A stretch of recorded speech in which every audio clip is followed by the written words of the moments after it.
Just testing. Can you hear me? Yes, but you sound very loud, and others sounded lower. So my ears, I'm going to turn it down a little bit. Hey, Claire. I don't sound like a chipmunk, though. No. No. Unless you want to. No, then of course you're the best chipmunk. No, sometimes I come on stage and it sounds like I'm on helium because the app does something to me. Oh, I think the app's being kind then today. It's making me sound Welsh. Oh, well. Can't help that, though. No. But you do have the best holiday ever, so I'd rock it. True. But we don't have that hot weather, so yeah. We'll survive.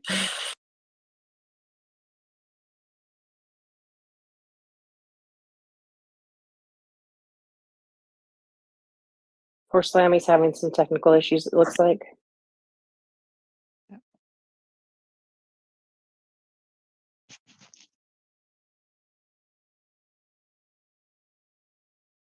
How is everybody today?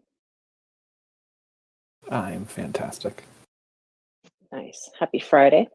Oh, happy Thanks, Friday. and you? Day's going by fast for me. Can you guys hear me? Yes. Yes, ma'am. Okay. I had to shut down Discord and restart it. All right. Well, I think we have our group here. We can probably get started. So thank you, Brock, for joining us again. You're spending 2 weeks in a row with us. This is awesome. Yeah, my pleasure.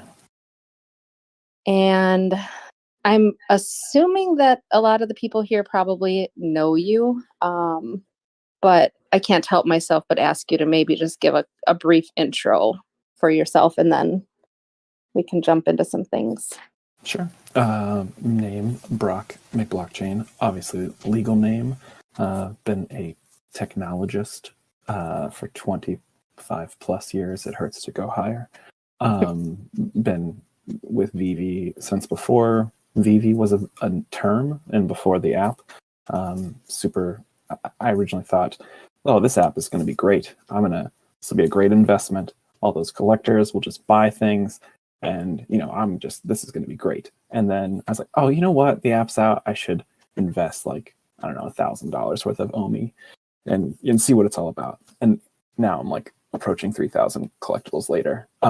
So yeah, a collector now added, I guess, to it too. But yeah, huge on Web3, emerging technologies, AR, VR, you name it. Creator of the Feeshes. And yeah, just all around breaded cat. Nice. So today we are going to focus mostly on Web3, but just hearing you talk a little bit about your, I guess, experience with BV. So were you not a collector before this? I think I was a collector. So growing up, I had WWE toys and dinosaurs and things like that. But they were toys. I didn't really ever see them as I had a collection of toys that were fun and I could play with. They weren't I'm going to keep these in the box. I was definitely a toy, open box type of person. But VV, I think, unlocked my inner collector, if I'm being fair, and dove into the art side. So not even a foot away from me, I have a 7 foot tall bookshelf that's been converted into it's tons of vinyl toys from artists and you name it. My whole desk is littered with toys and all kinds of luchador masks. So yeah, I think it unlocked the collector. I would have said before, if I had gone to my 16-year-old self, are you a collector? I would have said, no, get out of my face. I don't know who you are, you weirdo. But then if you were to ask again today, I would say probably VV kind of unlocked or sparked that bug of collecting.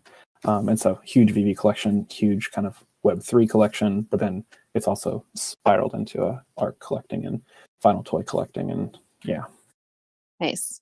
So didn't you, I feel like I remember you talking about after, I don't know if it was decon related, it might not have been, but didn't you order a collectible, a physical, and you didn't realize how large it was going to be? So until it got delivered? I was about to. Oh, I okay. backed out of it when I found out what. But I'd basically said, someone grab me this, and I saw the boxes, and I was like, oh wait, they look pretty big. And I think there was a discrepancy on the website. This was the Tokidoki like Dragon Girl, and I was like, I don't know if it's 6 feet tall or 6 inches tall, because they didn't put like the sign for the difference. And so I was like, oh god, if it's going to be a 6-foot tall dragon girl, like how is this going to arrive? And me explain it to my wife.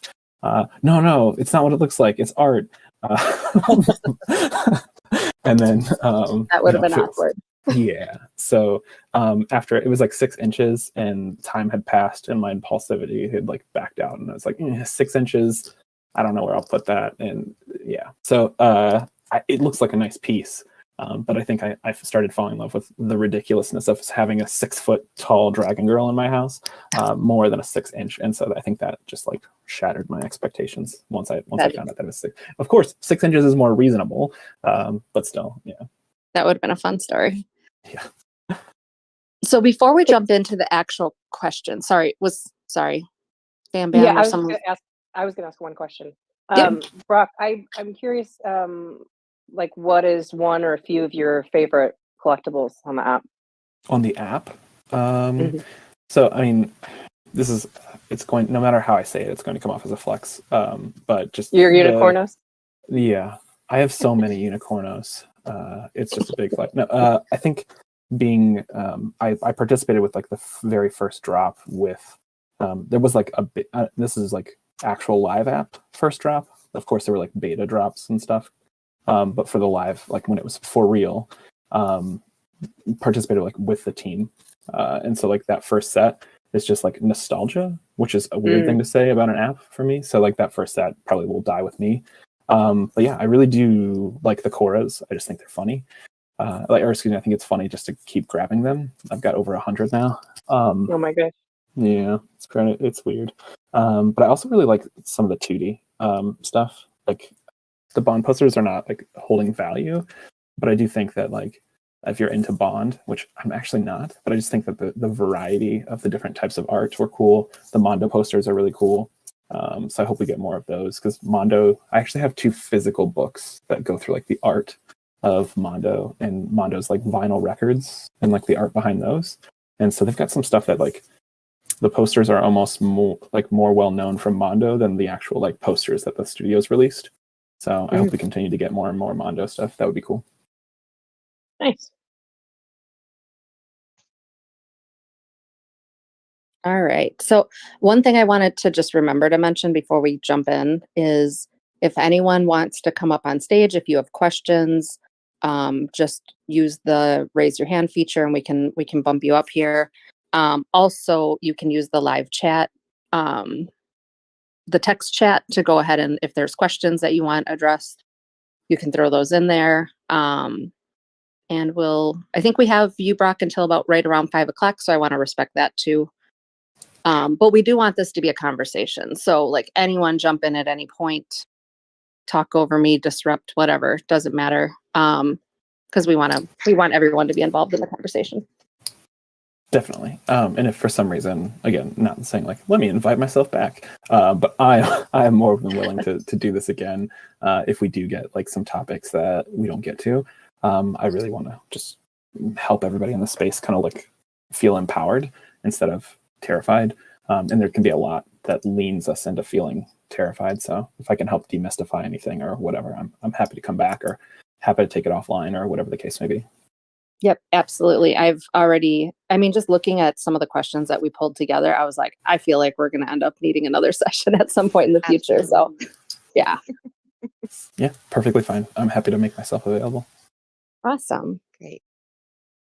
So just to get us started, I thought we would maybe start with what I would consider maybe some basics. And there might be other basics that other people are thinking of here, or even you, Brock. But I figured I'd just start with, like, we keep talking about Web3, but I was at work a while back and I mentioned Web3 and someone started talking about something, and I don't think they're super versed in it, but I realized that I was like, maybe I don't actually know what Web3, like, could I define it, I guess. So can you start with like, well, what is Web3 even? And then maybe we'll go into some like differences between Web2 and Web3. Sure. Yeah. So I think depending upon who you ask, you might get a different answer. And so I'm going to do the best to give you like my answer. But don't take it like, well, Brock said this and you said something different. So obviously you guys have to fist fight. One, that's silly. But two, just depending upon who you ask, they might have a different flavor of it. But to me, Web 2 would be anything like your Facebooks, your Instagrams, your Twitters, where there's services that these companies provide us in exchange for your data. And where like believe it or not, you think you're using a product, but you're kind of the product because they're taking your information, they're advertising it to make money, and that's how it works. Where you're the product. And that sounds gross and weird, but it is, and that's reality. Web3 is where that becomes less of a thing, and it's more decentralized. And I'm sure we'll dig into like more what decentralized means.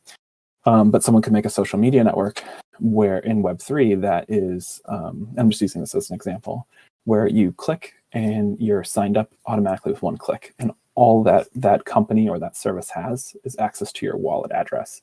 And you can now kind of tack on, a username or a profile photo that can be connected to that wallet. But your name, your address, your email even are not connected. And so I think that starts to be empowering, because in Web3 there's like no data breaches in a way, because your personal information isn't out there to be breached. So even if they're hacked, it's like, oh well, we've got a wallet address. And of course, if you have wallet addresses, those can now be I know you were signed up for this service, so like I can try and like message you and do kind of like a social engineering type attack. But as far as like going into the grocery store, swiping your credit card, and then that information all being passed around between like 5 different parties, and if there's a data breach with any of them, all your information's out there, and like you have to deal with it, with your like personal information being leaked, and like the company might get a slap on the wrist. In Web3, even if there was some kind of breach, the service might be, if they get hacked, like out some like a bunch of money, but as far as like information, it's minimal, right? And so that impact is less, and it's really just only what really needs to be shared for the transactions. And you can kind of build on top of that with smart contracts where, say you and I want to sell each other something, like I want to give you money and you want to give me a service. We can have a smart contract that doesn't, like, even if we don't know each other, we have this unbiased third party of a smart contract that's able to say, all right, money has been received. This, like, you voted that the service has been done. Now I will exchange the money over. So it allows us to kind of like automate a lot of things and do a lot more by removing like all the layers of just middle stuff that happens in the Web 2 or real world. Does that help? I hope. It does for me. Yeah. Yeah, I thought that never was really thought of it interesting. Oh, sorry. Yeah, I never thought of it as us being the product, which is really helped explain things a lot better. Yeah, for sure. Cool. I think I know you gave a couple of examples there, but I think someone had submitted a question that was how a lot of people just associate Web3 with crypto and NFTs. And like you gave some additional examples there of, like a social media network. Are there other, I guess, areas that you see Web3 going that maybe other people who aren't into, let's say, crypto or NFTs might feel are more practical, that could like start tipping the scales to them, I guess, being more interested?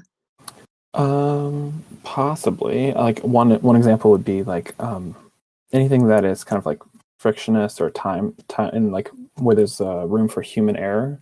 And I'm not saying like AI and robots are like, so I'm not trying to go off a cliff with this example, but here, at least in the States, you have to kind of have like a driver's license that to drive a car, and every year you have to go to like the Secretary of the State or whatever and like kind of renew your license and pay tabs and all these other things.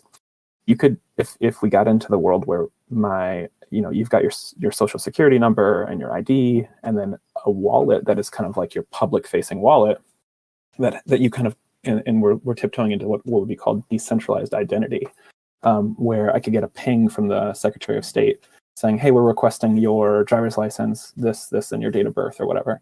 And I can approve that. Then they get access only to that information for a temporary reason to confirm something. Or even taking it further, I actually physically go there. I show them my ID. I show them physically everything, and then they approve it on chain, saying we validated it in person, they're good to go. And now I've got that record on my wallet, so they issue me like a certificate per se. And now I no longer need my ID to be passed around because this authority of the Secretary of State has approved it. Like everyone's established and bought into that. We trust them.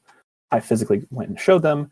They now give me this like digital stamp of approval that I've got a driver's license, and maybe even that it expires on this date. And then I would go back or even use an app because now I'm already kind of like vetted in, and they can continue to renew that.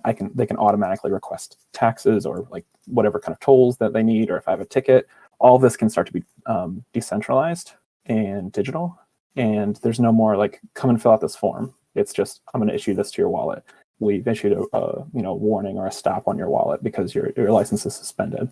Now I have to go and clear it up. And all that becomes on a ledger. And because it's on a ledger, we can use smart contracts to start to automate a lot of these things. So if there would be like, well, there's 7-day processing time because we've got to have so-and-so take a look at this, and then it has to go to this part and this part. That can be one smart contract that feeds into another smart contract that feeds into another smart contract that can automate away a lot of the friction and time.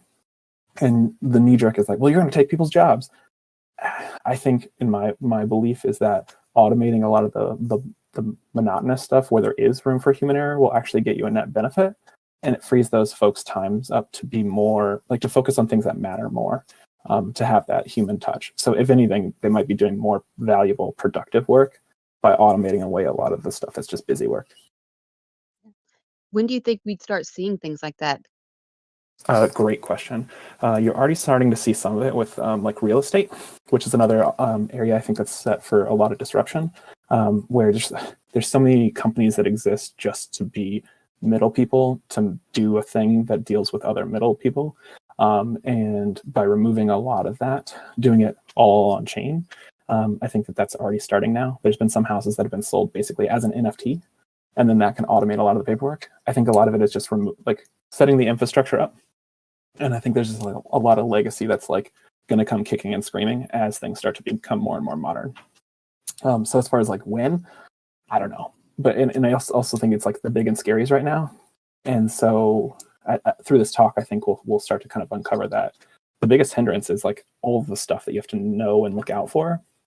What I think that will be a signal that is coming before some of this stuff kicks off is almost like everyone getting a utility wallet on their phone, or maybe even like an AR device, just depending, and not calling it a wallet even. It's just, this is your thing. And you're starting to see some of it, like the primers for it on like iPhones. I don't have an iPhone, so I'm talking out of my ass somewhat. But on my wife's phone, she's got this thing where like she can store concert tickets or parking vouchers, all in this kind of like keychain, if you will. And I think that's kind of the start to where it's more palatable. So I think once design enters in and makes it easy and less scary, that'll be the signal where you'll start to see some of these industries that just exist for like just middle friction parts just start to become automated. And then again, people can focus on more important things. I have a question. Sure. Do you, obviously not anytime like super soon, but do you see us at any point moving completely out of Web 2 and just now having like Web 3 basically taking its place? Or do you think it'll always kind of be both? No. So if you look to what like Jack Dorsey, he was the like kind of like founder of Twitter before it is what it is now. He actually tried to start a company called Web 5, and people thought, oh my God, he's skipping Web 4 and just going straight to like this chaos or whatever. The actual truth is what the name came from is Web 2 and Web 5 combining into, Web 2 and Web 3 combining into Web 5. And so I think hybrid stuff is what you'll see. There'll become a point where Web 3 stops being a thing that like you talk about. Similar to how like people don't say like, oh, I'm going to go and use my TCP IP connection to look on a website. And like we just call it the internet, right? So I think the benefits will start to be leading and less focus on the technology as it just becomes easier to use. So I don't think that one kills the other. I think there'll be benefits that kind of blaze ahead and innovate in Web 3 that might consume what used to be a thing on Web 2, but it's not going to not be a website, if that makes sense. Yeah, more of like a symbiotic relationship. Yeah, and so like I think it'll force competition, right? If you've got like Facebook, I'm not trying to bash on anybody, I just pick them at random. But if Facebook is like taking everybody's information and using it for ads, and then somebody that can create all of the value that Facebook creates, but do it in a way that isn't run off ads, instead everyone just pays like a monthly fee, but then they have their privacy, that might start to thrive. Another thing would be like crowdfunding, like Kickstarter. I think if a Web3 version of Kickstarter came out and was easy to use and didn't like have its own token and instead was just like agnostic, where people could just crowdfund in a legal way and have it locked up in like a smart contract where it's someone can't just like promote something that's fake and steal everyone's money, like where it's this win-win kind of situation. But then they have a fee that's just like 1%. That's 10% of what Kickstarter takes, right? So I think that could outcompete. So I do think there's some things that just Web3 will just eat the lunch of Web2 once it's easy and the friction is kind of removed away. But there's other things I think that just, you know, is my mom going to go on Facebook, or is she going to like get a wallet and do all these other things? Like, I just think that it needs to be where it's easier to do the Web3 thing and see the value than it is to the Web2. And that's where I think you'll start to see things turn. That said, Web2 companies might also pick up like, oh, the industry's moving, we need to do it this other way. And they change in a way that maybe is easier than the Web3 counterpart, right? So I think it's going to drive change on both ends. And the cool thing, I think, is the user will win, because Web3 is like more for the user. Web2 is more for the profit. Not that Web3 can't be profitable. I think that we're going to see crazy profitable Web3 companies soon. And there's already plenty. But yeah, I think it's going to force both sides to try and level up their game. It is super interesting. Like, even just the thought of, I don't know, you mentioned before, like, we don't really reference. I didn't even know what Web 2 was, I guess, before I learned about Web 3. And just how it can become, I guess, more normalized and just where it can go. It's very and interesting. I mean, technically there's Web 1, where it's like everything's just static websites, right? Mhm. And then Web 2 is more of like your dynamic applications that live on the internet, and 3 is making everything decentralized and component based, and yeah, so Yeah. I know that there was a decent amount of questions that we got about more Web3 safety stuff. So I'm wondering if we kind of maybe pivot there. We Yeah, can totally always fine. come back and talk about some other things. There were a couple things that you mentioned that I'm like, ooh, we should ask him what that means. But I also Yeah. want to make sure that we get to some of this other stuff. So Like private keys and stuff, you mean? yeah, well, let's start with so you've already mentioned wallets, and I assume if people are already, in Can I- crypto and yep, go ahead. Sorry. So wallets actually is like one thing that I think is helpful to kind of just. So wallet is a terrible term for what it is.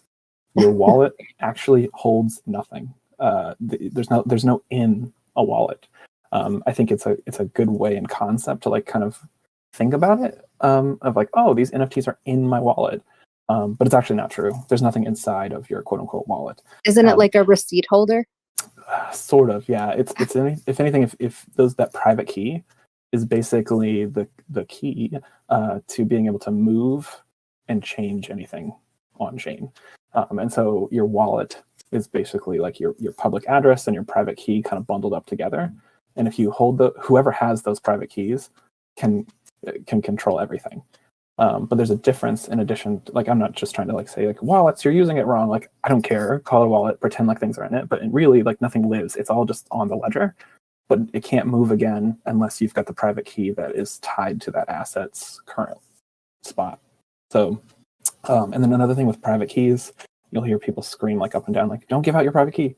The reason for it is if I had my house key on me, and I was like, here, go make a copy of it. Like, you can have the keys to my house or whatever. That's all cool. You can get into my house when you have the key, but I can change the locks. With a private key, once you give someone your private key, the blockchain doesn't care if it's you or somebody else. It's like, that is the key forever. There's no changing the locks to that wallet. And so if those assets are under the control of that wallet, and they have the private key, the blockchain doesn't know if it's you or somebody else. And that's the beauty of it in a way, because you can share private keys and get use out of that. But if you as an individual want to keep your things secure, if anyone has that private key, they might as well be you. That's according to the blockchain. And there's no like, we'll kill the private key or like shut off their access. Like, nope. Once it's there and out there, they have forever access and there's no stopping it. And you basically need to start like a new wallet. Can you maybe, just for anyone that maybe is a little newer to the space, can you talk about the difference between the public key and private key and what it's okay to do with, I guess, the public key? Yeah. So your private key, think of that as like your secret, your social security number or government, like your thing that really you should not share with anybody. That's your thing.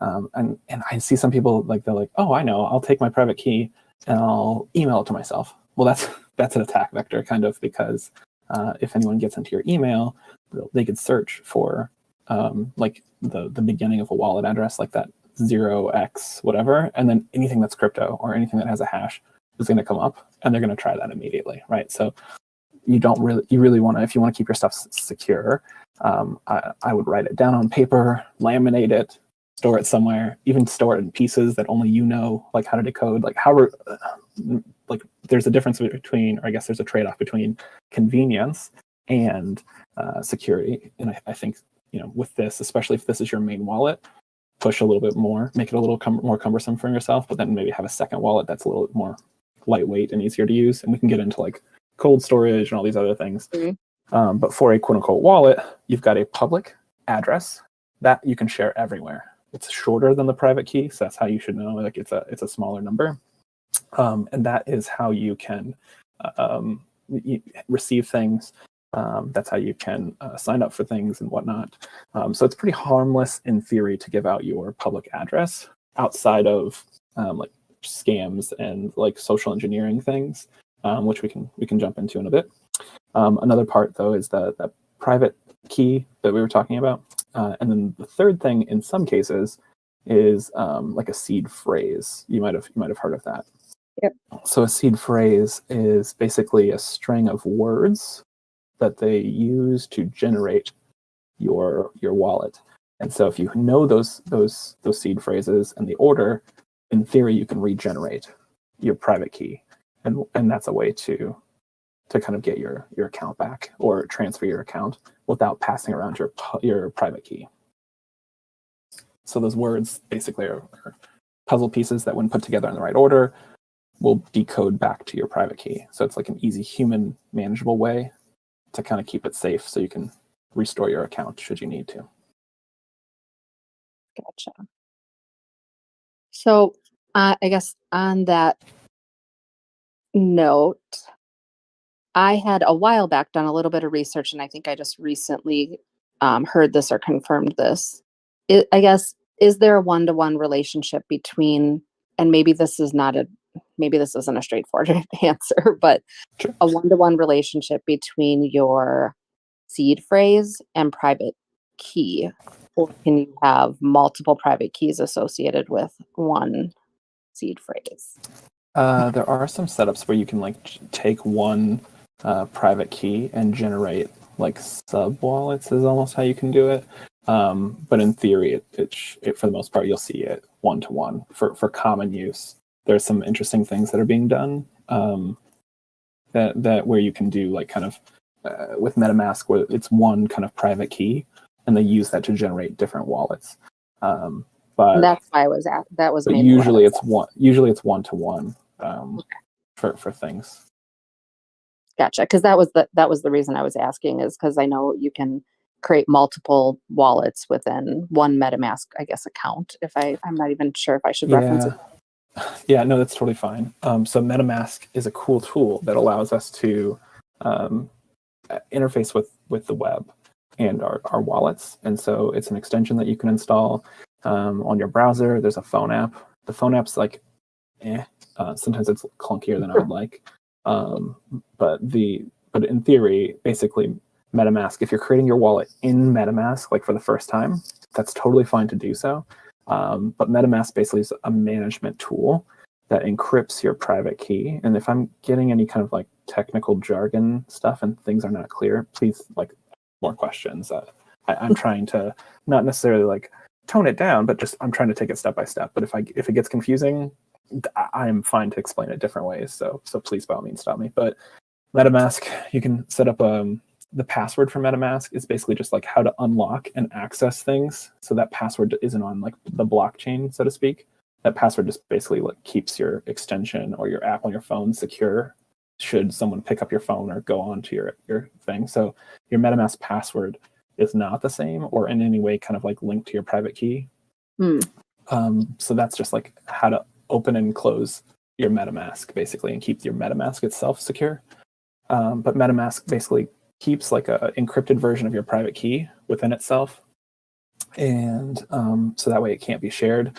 But then once you authorize a transaction, then it will use that encrypted private key to actually act on your behalf to do things. So think of it as like a tool to, if you're going to do anything on the blockchain, it's kind of like you're almost like chiseling it with a hammer and chisel onto the blockchain. MetaMask does that for you, where it like kind of it's a tool that uses those tools on your behalf, if you will. Gotcha. Should we talk about hot and cold wallets? I know that's something that, and Claire, maybe that's where you were going to go, because I think that was something that you had kind of mentioned. Yeah, it just sort of like what the difference is and why would you choose one over the other? Got it. Sure. So the main difference, before we get into like the nuances of like this cold storage wallet or versus the other, in theory, a cold storage wallet is one that doesn't in any way, shape, or form connect to the internet. So it's not a cold storage is not your MetaMask. Your MetaMask is pretty hot, and then again, MetaMask being like a hot wallet, and so you might have a hardware device that is not in and of itself connected to the internet, that you can send things to almost like a vault. So I would think of like cold storage as like a vault. You really kind of just want to put stuff in or put it in if you're going to keep it there for a while. And only then when you're ready to like transfer stuff out, does it go into like the hot wallet. So that's kind of like a savings account, if you will, whereas a hot wallet is more like your checking wallet. So, or a checking kind of account. So if you're going to be doing like NFT stuff, have a second, and wallets are free, by the way. No one should be charging you for a wallet. But yeah, so you can make a wallet, and I even actually have like 5 or 6 wallets that I use for different kind of silos for myself on my MetaMask, and then I've got probably like I'm obnoxious, but I've got like 14 different cold storage wallets that I use for different things. And so for me, that's just like security through obscurity kind of thing, where my cold storage wallet, my OMI, for example, is spread across like a number of wallets. I'm not even going to say the number, just because I don't want to have one large sum and then everybody look at and like, oh my God, look who this probably is, and they're selling, or they're in like, I'm just moving stuff around, or I'm going to start staking, or who knows. It's just easier to not have like all the eyes on like one big sum versus having it broken out. Now, the risk to that is if I lose the private keys for all of those, then that's more private keys to lose, right? So it's more management, but it just comes down to risk. So yeah, that in theory, one is the internet, one is connected to the internet, one is just not. And so mostly just kind of like deposit only with limited withdrawals, and those withdrawals on a cold storage wallet or like device, it's you have to go to the device and activate it and enter a PIN that's connected to it in some cases. And so somebody would have to have all of that stuff together to be able to like withdraw it. And then the beauty of it in a way, because of that private key, if we circle back to your private key is kind of like forever access. If you have your private key or your seed phrase, I could literally throw my ledger, for example, to a malicious person, and while they're trying to figure out like how to use it, I can go and grab another like ledger, restore my account, and then send everything to another wallet, like while they're just like kind of fumbling with it, right? So they would have to have all of those pieces together. Or if it's tethered to my phone, they'd have to like, because there's some that will tether to your phone, and then I'm not touching my cold storage wallet. Instead, I'm using like an app that's connected to it. And I just have to like enter the right PIN to unlock my cold storage wallet, then use the app and go from there. So yeah, there's lots of things. And then even there's some that like every time they try to enter in a PIN number, for better or worse, it extends. So like the first time you fail, it's 10 minutes. The second time, it's 30 minutes. The fourth time, it's a day. The fifth time, it's a week. And then after that, it's like 10 years or whatever. So, you know, and that time, while it's basically like bricked itself, you just go buy another device, restore it to that device, and you're back. I don't think I made that connection because I did just attend like a security class this week, and they did talk about the PIN, and then they also talked about how when someone tries to get in and you are wrong, basically that it will extend the time, you know, between tries. But I guess I didn't connect all of that how much that gives you time to then go and get another device and restore there. Yep. Yeah, in theory, that's the thing. It could also be slowly having a heart attack because you're like, no, that's my PIN. I know it is. And then you try again the next day and you're like, no, I'm locked out for a week. And like, yeah, so that's true. It has trade-offs. But yeah, I think with all of this, the biggest thing, especially with like the differences, talking about like Web 2 and Web 3, Web 2, we give up so much for convenience. Web 3 is about ownership. Like we own our own data. We become, like there's a phrase of be your own bank. It's literally like, I don't need to go to a bank anymore if I'm in crypto, because my cold storage wallet is my savings, my MetaMask or like whatever I've got on my phone is my checking. And if I need to hire somebody, I just, what's the amount? Pay them in USD. The transaction happens instantly. They can see there's no more, the check's in the mail. They can see when it's come through. They can confirm. So if anything, it's like, it removes, like I said, a lot of those transactional things that we're used to. Like, okay, you need to transfer money in your bank. That'll take 3 days. Why does it take 3 days if I can send an email in seconds, right? Like, why am I waiting? And it's because they're like making money off your money while lending out money and like all this like nonsense behind the scenes. Web3, you don't have that, or you do have it with like decentralized finance applications where you can see everything and you can like, okay, cool. Here's my money. I'm going to park it here. You can lend it out, but I get a fee. I get a slice of it, and then it continues from there, right? So like, it just puts things more transparent. There's no shady businesses, or if there are, again, when I say there's no shady businesses, in theory, everything's transparent. Of course, there's scams and all kinds of stuff, but I think those are going to become easier and easier to spot. And yeah, so anyway, there's tons of ways that this technology will disrupt. But because it puts the power in your hands, it also gives you the power to screw yourself over if you forget your password or your PIN or you lose your seed phrase and stuff. So That's what I have a question on that. sure. I did recently get my first ledger, and I've had it since December, but I'm still a little intimidated to start it up and get the whole process going because of not really losing my phrase or anything, but just the process of transferring and something messing up and then I'm screwed. Like, can you walk Mhm. through a little bit of how easy it is to set up the cold storage? Like, not really tell me how to do it, but like, since you've done it several times, is it something that's pretty basic? I think it can give you some anxiety the first time that you do it. I think with anything in crypto, until you get really, really comfortable with it, I really recommend start playing with pennies, literally, right? Like if you've got even 100 OMI, as long as you're not pulling off an exchange where there's like a limit or whatever, send it to like a wallet and that you control with like a MetaMask, and then send like 1 OMI in, and then watch it go in, and then now try and send. Of course, you'll need gas that you'll have to send into, but send now withdraw that OMI and get comfortable with like super low stakes. Because if for some reason you really screw up, you could reset the ledger itself and just start a new wallet, and just you burned 2 or 3 OMI, right? Like that's the worst. But then once you get comfortable using it for a week or so and like just playing around with it, it does become kind of second nature. And then you can say like, all right, time to get serious. Like I'm going to send this over and lock it down and all that. Great, that's good. Yeah, Very just helpful. start small. But the from what I recall with like the last time I set one up, the instructions within it are pretty straightforward. And their apps have come leaps and bounds from when they first were for kind of interfacing with it. And yeah.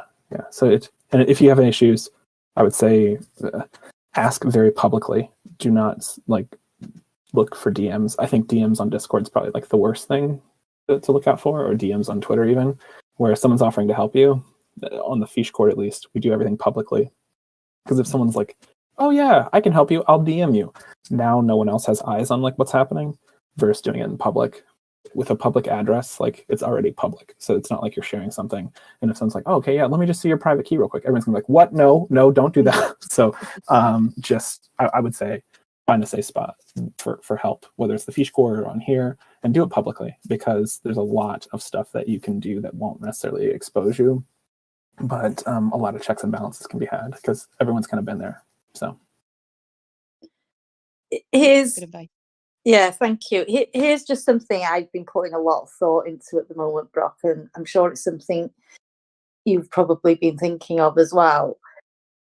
Obviously, when we put our money into the cryptos and stuff, there is a dream that it's going to be worth a lot of money one day in the future. So I suppose for me, it's just sort of like, if everything belongs to me, so the seed phrase, everything I own, but if something happens to me and I want a family member to benefit if I pass, how?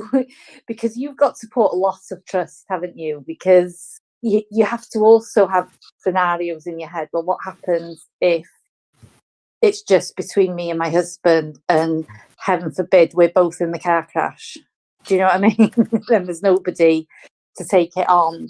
And I suppose I was thinking about it, or would you trust the solicitor? Even though I work in the legal field, I just think it's a lot of trust to put in a person where there's no comeback if they were to do something they shouldn't in the same way. And I just wondered what, because although we're the custodians and we're in control, it's if you want to pass that control, isn't it? Yeah, I think that's a really good question. I don't think there's here's a super easy, smooth answer, because you are in control. But in the chat, the live events chat, I put multi-sig wallets and then a link to one example. Do your own research for what makes sense for you. But the one that I linked to is free, and it's been tested by tons of people. And so before you go sign up and do all these other things, so what a multi-sig is something that requires a multi-signature to transact. And so you can say you have a wallet, your partner has a wallet, and you could even add a third wallet to it that you kind of both control.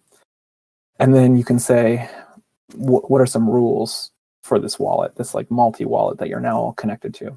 And you can say, oh, well, to do anything, we need at least 2 votes. And now this will take some gas because there's like voting and other things. These are all transactions on the blockchain.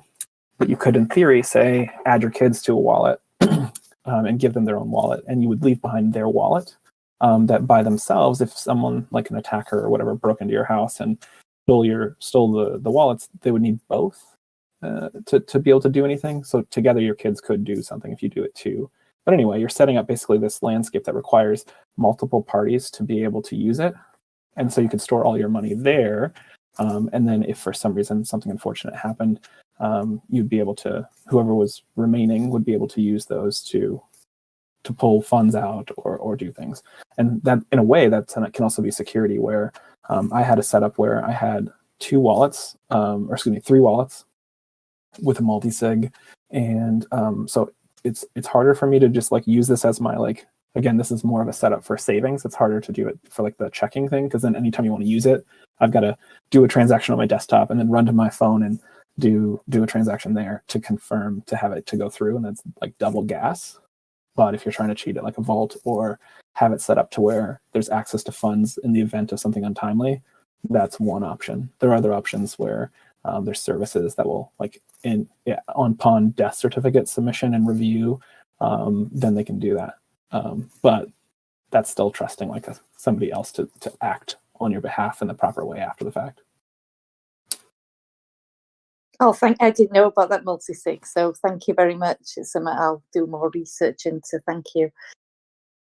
Perfect. Yeah, and if you have questions on that, let me know, because I've been using one for probably a couple of years now, and at first it seems like overwhelming. But once you get in, you add people and you kind of set up the rules of like, to do anything, we have to do 2 votes. Or you could even have it to where like Women XVV could have like a micro DAO where everyone puts in things together and everybody has to like vote as a committee to pass things and to transfer things. But that can get complicated. But the options are there. Oh, wow. Thank you. Yeah, that's really interesting. Can you talk about, so we're talking about hardware wallets and how like, because they're not connected to the internet and there's a lot more security there, but they're not completely foolproof, right? Like what are things that hardware wallets aren't, I guess, going to save you from, I'll say? I think the biggest risk currently outside of like buying a hardware wallet that was like, say I buy a ledger and I go and write down the seed phrase or the like whatever, and I leave it basically set up and then I repackage it and sell it on the secondary. Then I can just watch that wallet address. And whenever somebody puts money in, I can go and yank it because I've got the private key. So like that's for a while there was like, don't buy them off the secondary because of that. So that's a risk. But I think that just buy direct from Ledger, you should be fine.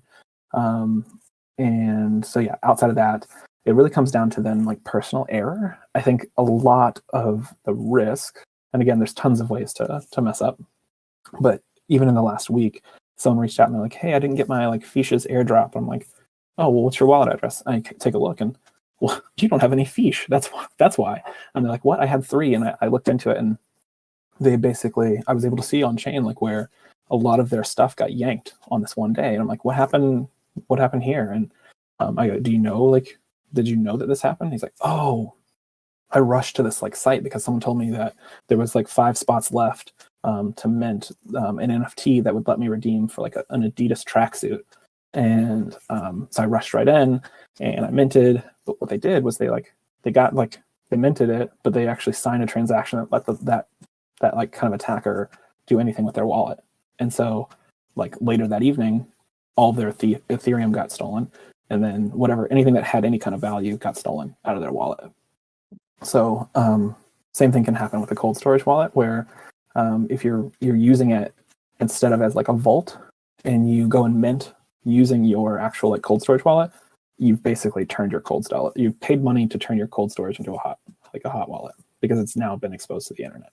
So I think that's probably the biggest risk is just like crossing streams, if you will. Like don't do anything directly from your checking account. It really should be going to and from your hot wallet and only that wallet. Don't ever go. I wouldn't even go straight to an exchange from it, just to really keep it locked down.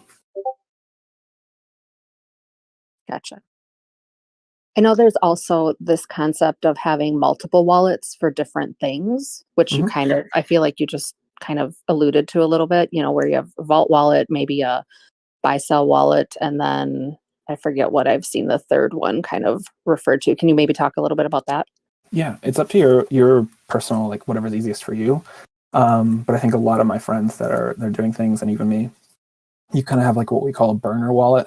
That is just like a wallet that you just have zero attachment to. That's the wallet that you would mint from. That's the wallet that you would like give out if you're looking to like enter into a contest or whatever. And nothing stays there very long. You mint, and then you would toss the NFT. You would then transfer that NFT that you're thinking about holding into your vault. And then it just stays there unless you're planning on like flipping and doing whatever, then maybe it stays in the burner wallet, but you just need to be careful because that burner wallet again is connecting to a lot of stuff. So that's like your front lines, kind of like whatever. And if something where you're like, ooh, I minted this, I didn't look into it and it got compromised, transfer everything out immediately. Don't ever touch that wallet again and make a new burner wallet. So that's one setup, is like where you have a wallet that's just very, very temporary, and that's kind of the one that you use for everything. And if something happens to it, trash it and start over. And then you've got kind of like this is where I'm holding things for a short-term wallet, like a kind of like a medium tier wallet. And these can all be in the same MetaMask. Like you can have both wallets because you can label them. So label one like burner wallet and the other one's main wallet. And that's kind of the one that you would stick to during the normal times. And then if you do have a cold storage wallet, or even if you make if you don't have the funds for a cold storage wallet, you can make a MetaMask that you just don't withdraw from ever. and then like maybe even create it and then disconnect it from your MetaMask. So it exists, you've got the private key for it, but it's not even something you can accidentally use. And that's kind of like a pseudo cold storage wallet.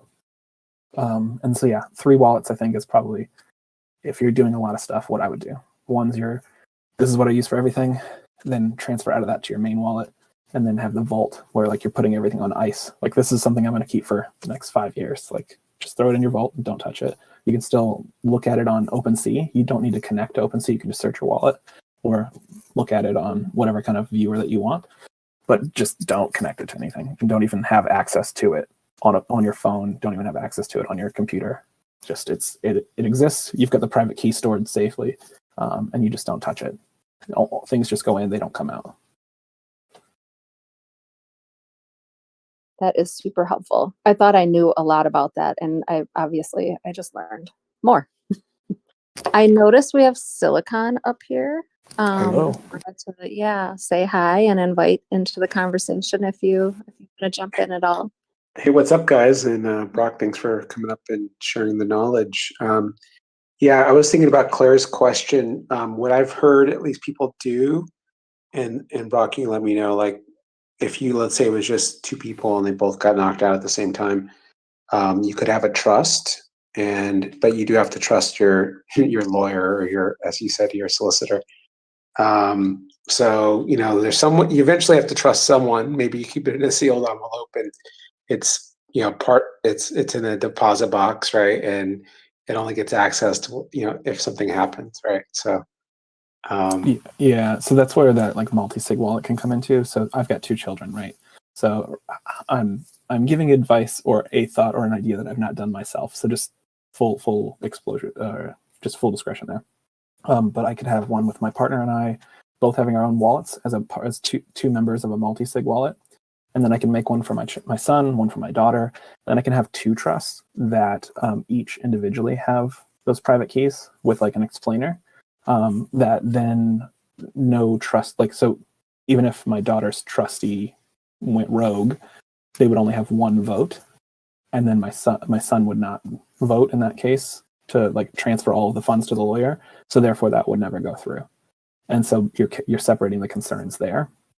Now, in the case where there's only one additional party, that would be like, I guess, something that wouldn't work, but maybe there's a trusted family friend or something like that, but they're trusted, but also both votes need to happen before. Does that make sense? So you're kind of like spreading it out, but because they're not just saying here's the total keys to the kingdom, the multi-sig requires 2 votes to make that transaction, and so they would have to work like launching a missile, right? Like they both need to turn the exactly. key.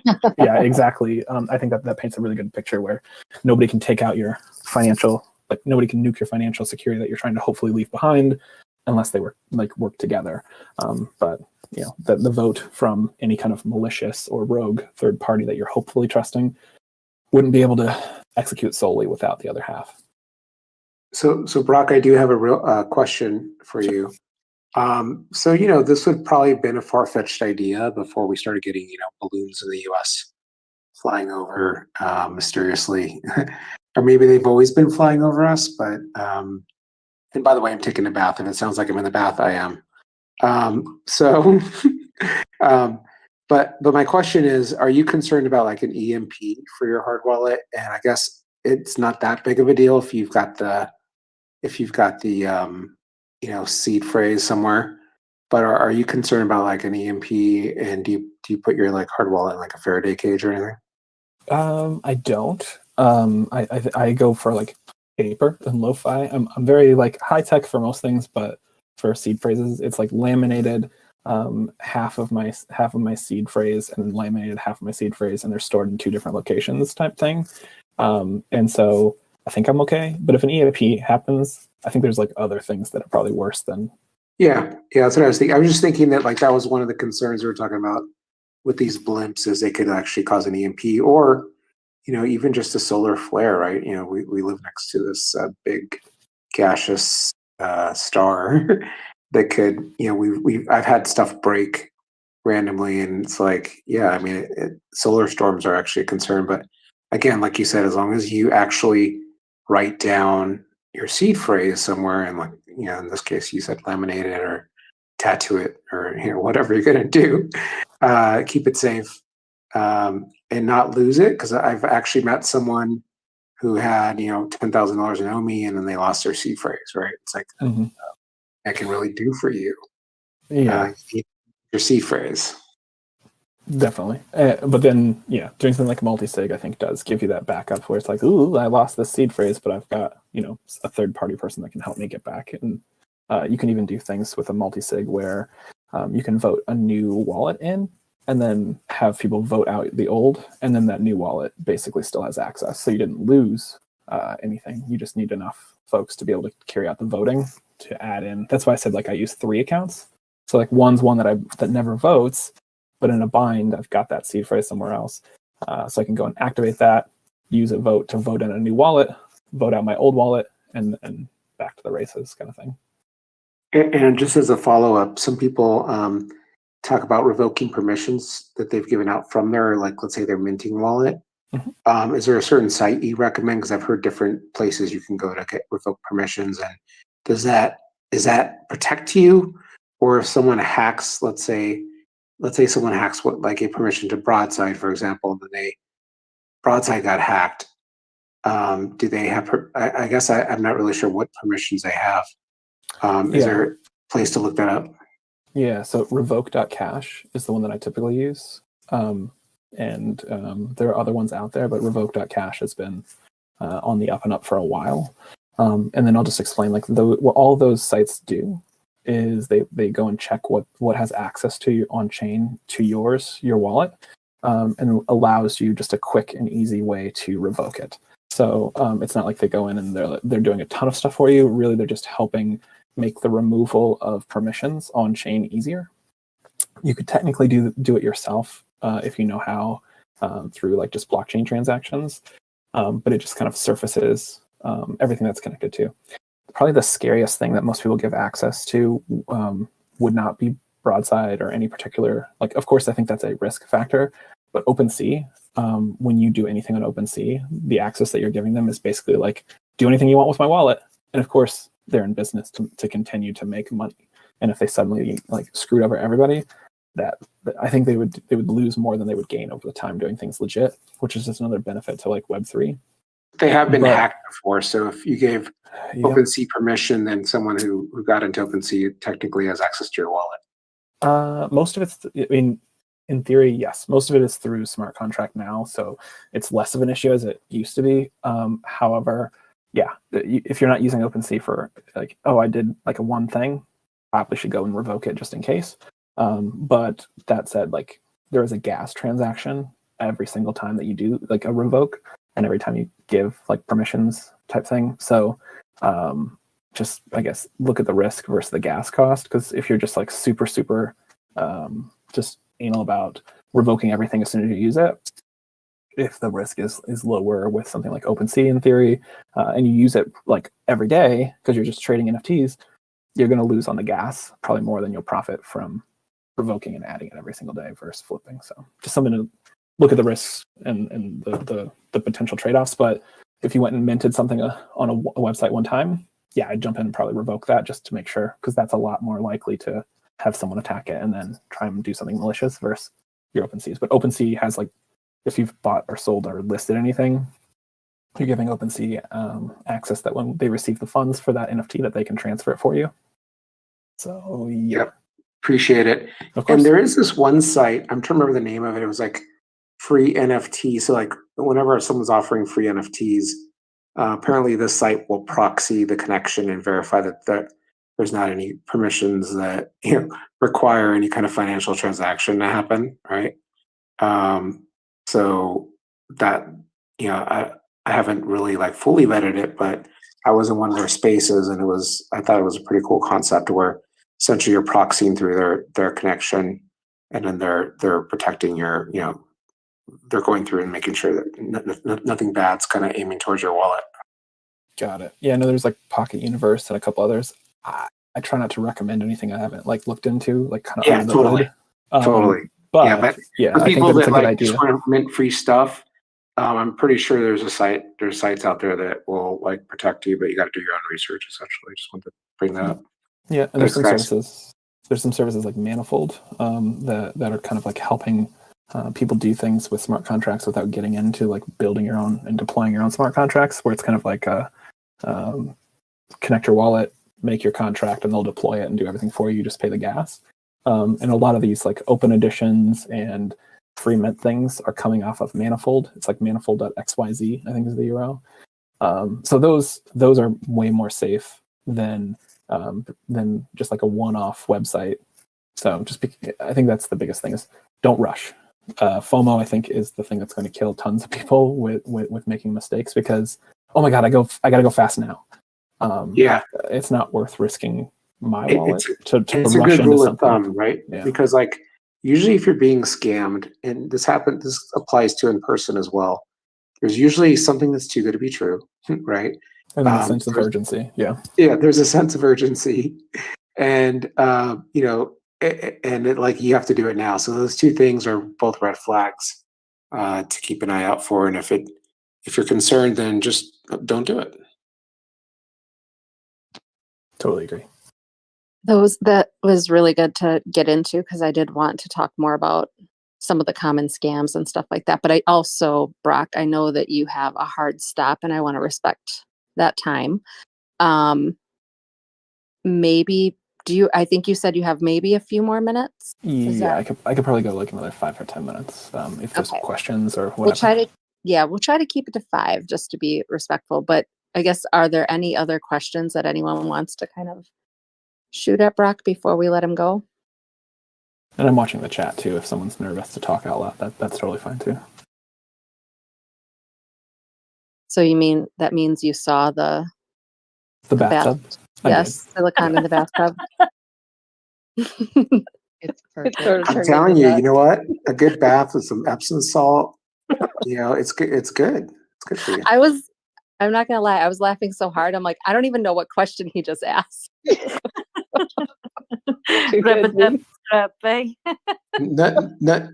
there's this stigma that baths are only for like, certain things or certain people.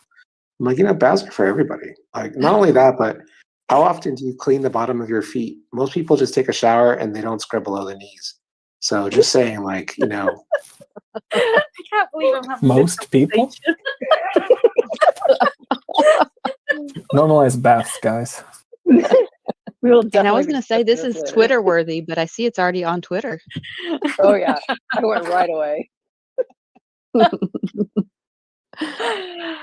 Normalize clean shins. Yeah, but can I just say, Brock, thank you, because a lot of these questions you're scared to ask because you don't want to sound like you don't know. And you tend to carry on with conversations without really knowing what people are talking about. So I really value that you've gone into the time to explain a lot of it to us. And I know we've only just touched on the surface. Yeah, I was actually surprised on how much I don't know. I know. I think the fact that you maybe feel like you don't know, but you're still here, is a sign that like you're making progress. I unfortunately, Web3 is very cumbersome right now. There's a video out there and it's from a couple of years ago even, that tried to explain like how to sell lemonade on Web3. And it was like this guy in the desert, and he's so thirsty, and he's like, oh my God, a lemonade stand. And the guy's like, cool, yeah, hey, how's it going? He's like, can I have some lemonade, please? And the guy's like, well, this has never happened before. You're the first customer. And he's like, okay, well, can I have some lemonade? How much is it? And he's like, well, it's only 1 lemon coin. And the guy's like, what? How do I get a lemon coin? It's like, well, you need a wallet first, and then you need this, and then you have to buy some crypto, and then you have to transfer it to get lemon coin, and then and it's like basically like 14 steps, and how frictiony it is just to get lemonade. But then once you do that once, now if he wants another cup of lemonade, it's easy, just pay another lemon coin or whatever. So there's all this kind of like upfront, and I think that Web3 is going to start to shift to start leading with the benefits and the values, and then making the on-ramping way easier. And you're seeing that with Vivi, for example. It's just like, I can just pay with my credit card. I don't have to touch wallets. I don't have to touch anything. And that's why I think it took off like it has.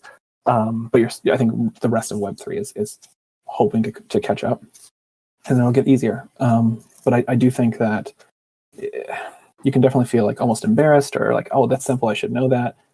Just ask, because I think that in my experience, most people are more than willing to help.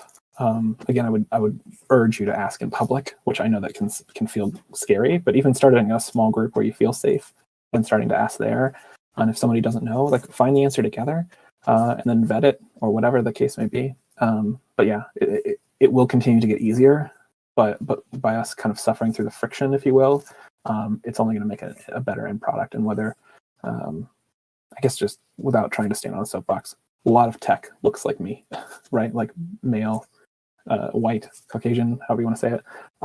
And in Web3, I don't think that we should let it go there. I'm not saying like men should not be allowed or anything like that, but like the more diversity that we can have, the more inclusion, the better the end result will be. And so if you're nervous or whatever, I'm more than happy to weaponize my knowledge to give it to you, because this is still an opportunity in the landscape that we can do it differently, and that in ways that we have just been shut down and shut out in other forms of technology. So I appreciate you guys even being curious enough. And if I can do anything to help, just let me know.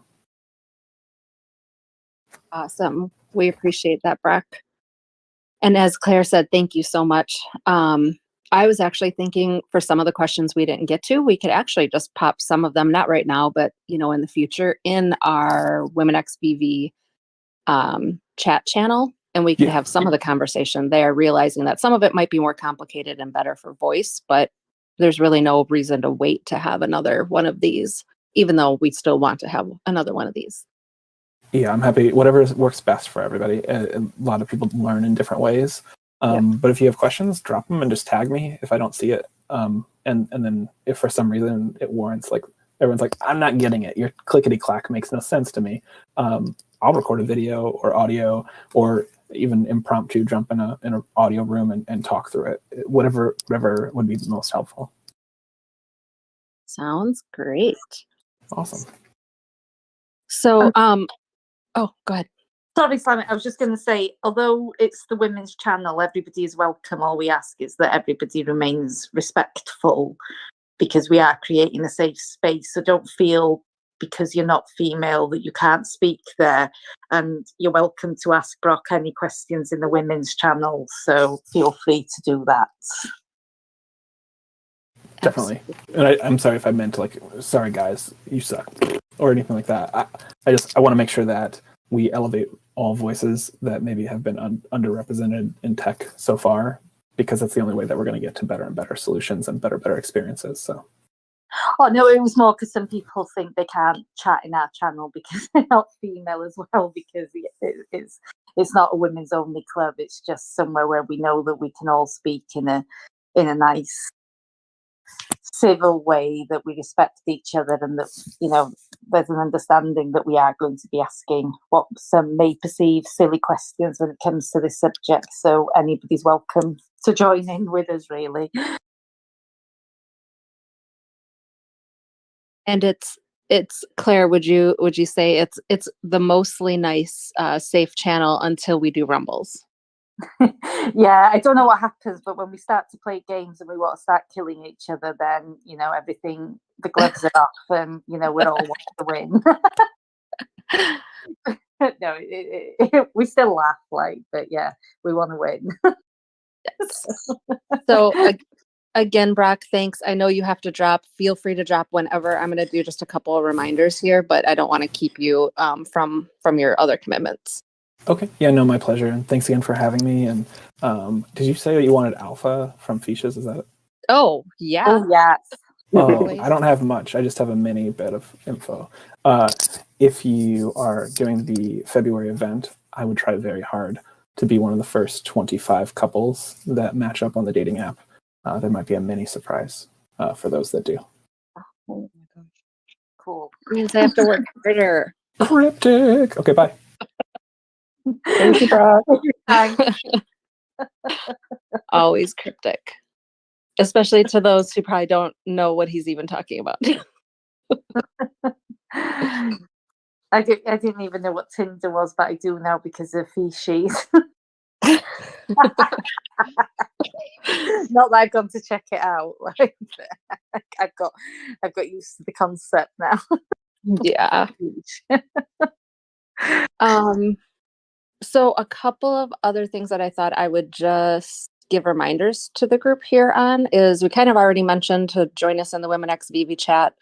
We'll continue some of these conversations. We have, some games going on there on a couple days a week as well. Also keep your eye on the announcements for the Women X VV channel as well. We'd have our next Discord party coming up on Sunday, February 26th. I think it's 11 a.m. Pacific time, but we also have an event scheduled for that here on Discord, so you should be able to see the exact details for that. And just wanted to let everyone know, I think we're still working through what the topics for that is going to be. Also, if there are other topics that you are interested in having us tackle, or, whether we have a space kind of like this to talk about it, or if we just talk about it in the channel itself, suggestions for future topics, questions, whatever, just throw them in there and tag one of us and we'll take note of it. And then lastly, I think I'm going to try VV Magic. You have a YouTube stream coming up after this, right? I do, and I definitely am gonna roast Silicon over this bath incident. That's for sure. Yeah, it's in just under an hour, 50 minutes. Gotcha. We're gonna do one from the bath because Randy can't be the only one in taps. Doing that. Oh my Can't be the God. only ones We're live not streaming doing from the that. bathtub. I can just picture Eagle's face right now, except for I don't think I've actually ever seen his face, but he's probably cringing right He's now. probably actually has his hand on his face. Yes. What is happening? I just Oh my hope you God. don't stay in the bath for an hour because your skin will get wrinkly. I am not letting him onto the stream if he's in the bathtub. I'll tell you that right now. Wait a minute.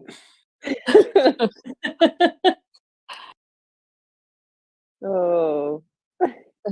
So again, thank everyone for attending. Thank you, Silicon, for coming up on stage, Fam Bam, Claire, Magic, for all your thoughts and preparation for this. And I think it goes without saying, because we say this at every drop show, which this is not a drop show, but this is not financial advice. We are doing this for some educational purposes, for ourselves, but always do your own research, and we're here to have fun.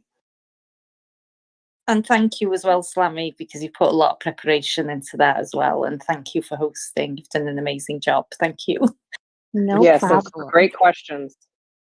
Yeah, No problem. This is great. I wasn't here for all of it, but I think it's really important for people to really understand what's involved in wallets and stuff like that. And clear to your legal question as well. Again, not legal advice, but pretty sure with VV you can do the same thing, because David Hughes he's already mentioned that like people have said, oh, we had a spouse pass away and we want access to their account, right? So pretty sure there's if you put in a trust and you have the legal documents, the VV would comply to that as well. But Yeah, again, I suppose because VV is that walled garden, so you've got that added security. Yeah. That I suppose they've got things in place that you could do to prove that scenario if it was ever to happen, and it would help with probate.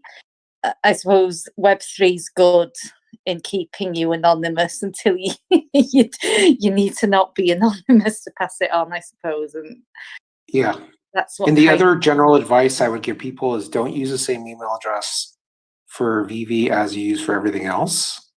If you're using something like Gmail, then turn on the two-factor auth, meaning you can use the Gmail app to verify upon login.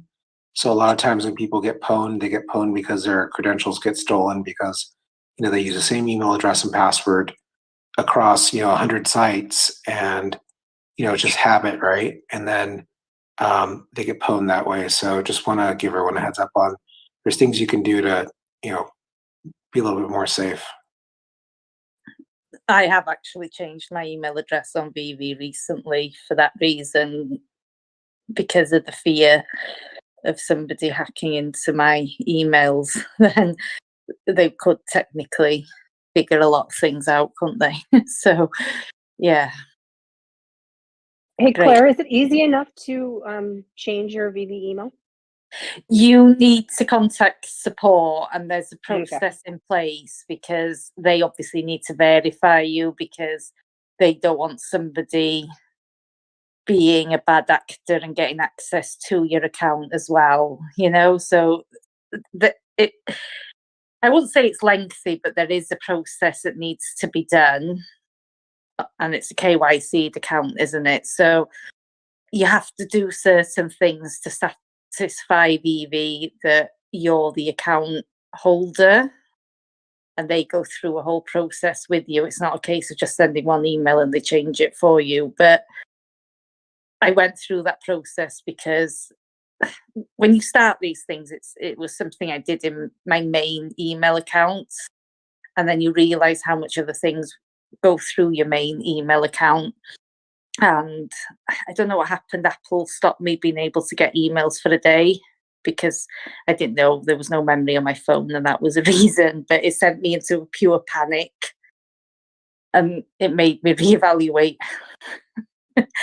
because there's a lot of money in the app, you know, and I wouldn't want anybody getting access to it. So yeah, I did it, but there is a process which they would go through. Don't everybody do it within the next 24 hours because they will kill us for suggesting such a thing and putting the support team as a pleasure.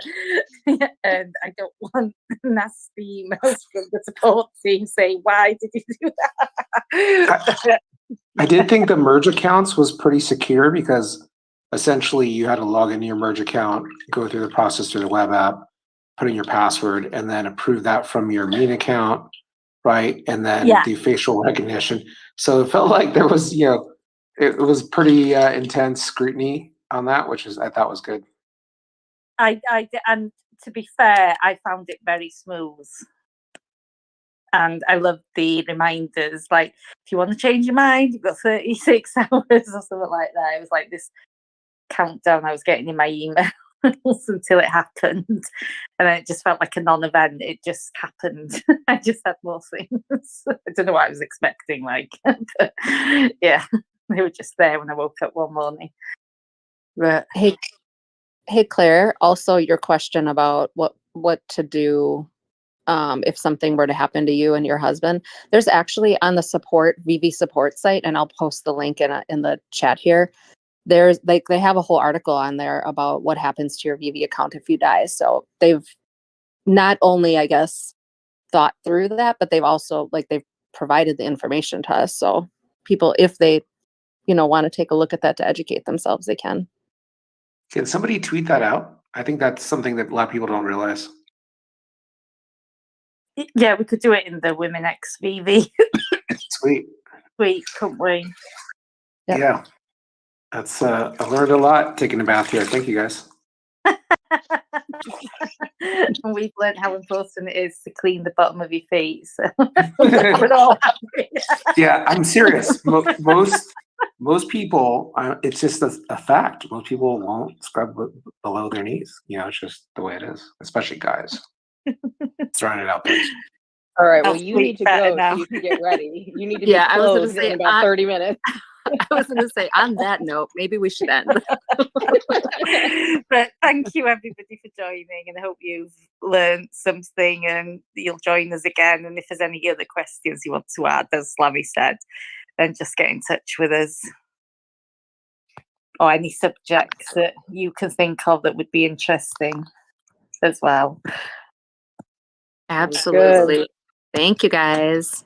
Thank you. Great job, Slammy. Everyone. Thanks, everyone. Bye. Thank you. Bye. Bye.